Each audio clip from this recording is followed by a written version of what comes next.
ជំរាបសួរមិត្តភក្តិអរគ្នាថ្ងៃនេះម៉ាស៊ីន print ដដែលគឺបង្ហាញអំពីការទិញម៉ាស៊ីន print 6230របស់ខ្ញុំដដែលហ្នឹងគឺខ្ញុំទិញមកហ្នឹងគឺ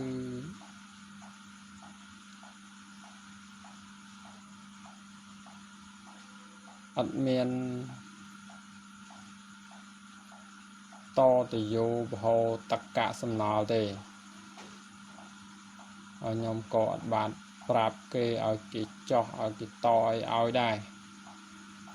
កាលណាយើងទិញមកអត់មាន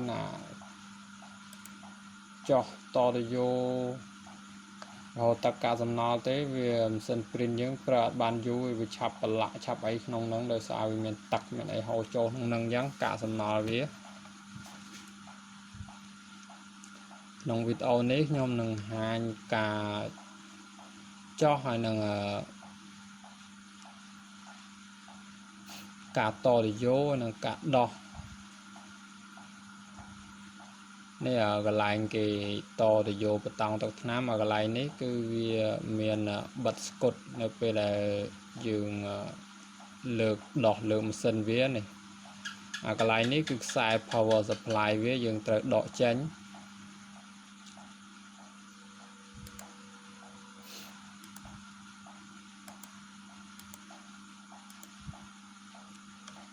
អានេះក៏យើងត្រូវមួខ្ចៅចេញមកដែរកន្លែងនេះវាចាប់ខ្ចៅ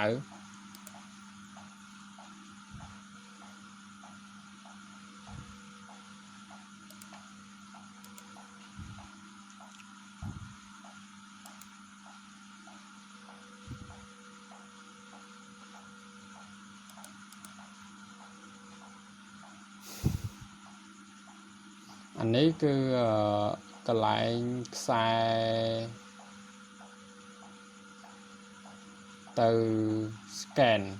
ខ្សែទៅអេក្រង់ខាងលើវាយើងឆ្កឹះវាឡើងមកនេះឆ្កឹះមិនចាប់ដកខ្សែទេកាលណាចាប់ដកខ្សែគឺខូចខ្សែហើយយើងឆ្កឹះអានេះពណ៌ត្នោតហ្នឹងឆ្កឹះវាឡើងមកយើងដកខ្សែបានអានេះបើនេះយើងដក direct នេះអាហ្នឹងគឺយើងចាប់ដកខ្សែ direct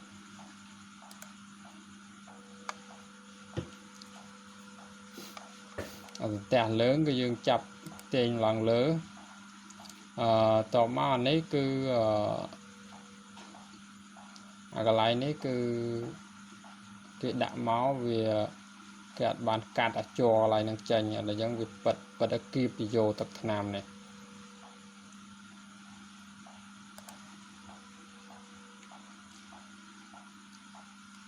ខ្ចៅដែលត្រូវដោះនេះខ្ចៅនេះមួយនេះខ្ចៅគេនេះមួយគេនេះមួយចៅនេះមួយចៅនេះ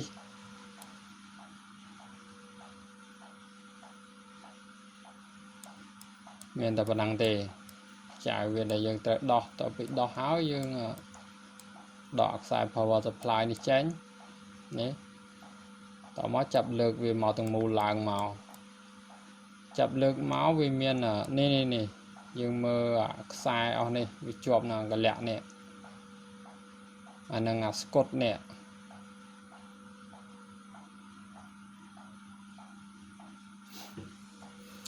អានេះ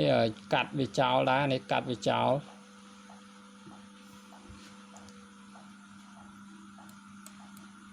គឺខ្ញុំដោះតខ្លួនឯងគឺខ្ញុំពិបាកមែនតើដែរដល់សូវខ្ញុំអត់ដែរដោះវាតអញ្ចឹងខ្ញុំមើលវីដេអូពីគេដែរ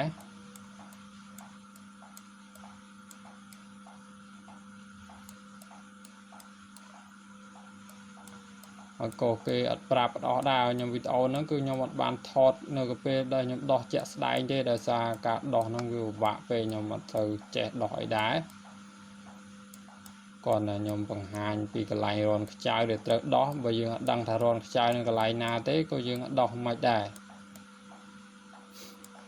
អានេះសើកលឹះវានេះកលឹះវាយើងមើលកលឹះលើកពីលើទៅ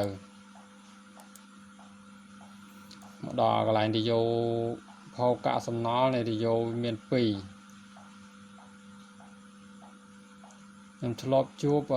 ម៉ាស៊ីនខ្ញុំដែរតែហុកទៅយកវាមានតែមួយទេអានេះវាមាន2នេះអានេះមួយនិងអានេះមួយទៀតយើងតទៅយកអញ្ចឹងទៅ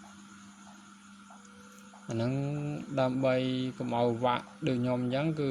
មុននឹងទិញគេប្រាប់ថាឲ្យតទៅយករហូតតកាសំណល់វាកាលណាយើងអត់តចាញ់អញ្ចឹងទេគឺវា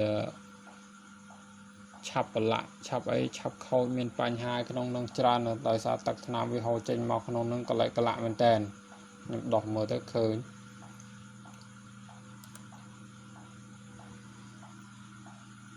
នេះអាកន្លែងតាក់នៅពេលដែលយើងចាប់លើកម៉ាស៊ីនវាឡើងវាតាក់អាខ្នាបនេះយើងប្រយ័ត្នប្រយែងអាកន្លែងនេះស្កុតវាបិទខ្សែភ្លើងអីចឹងទៅវាជាប់តើយើងឆ្កឹះវាចេញអស់នេះកន្លែងនេះ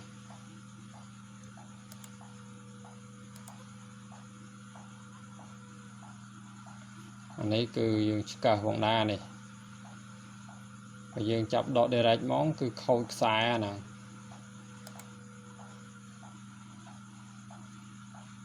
នេះកន្លែងរនខ្ចៅវានេះ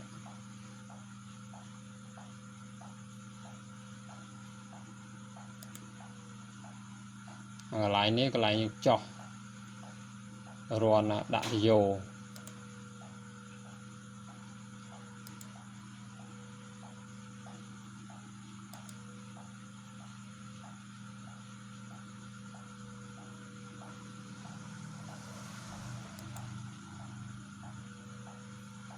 នេះម៉ាស៊ីនវាទាំងមូលអញ្ចឹងគឺយើងដោះហើយយើងចាប់លើកវាឡើង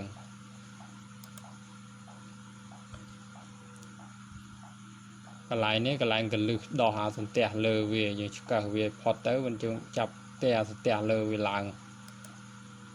នេះសងខាងអាហ្នឹងនេះអាសន្ទះហ្នឹង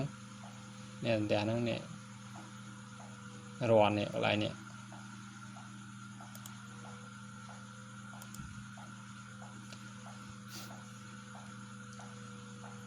គឺមានតែប៉ុណ្ណឹងទេវីដេអូហ្នឹងគឺខ្ញុំបង្ហាញតែប៉ុណ្ណឹងទេ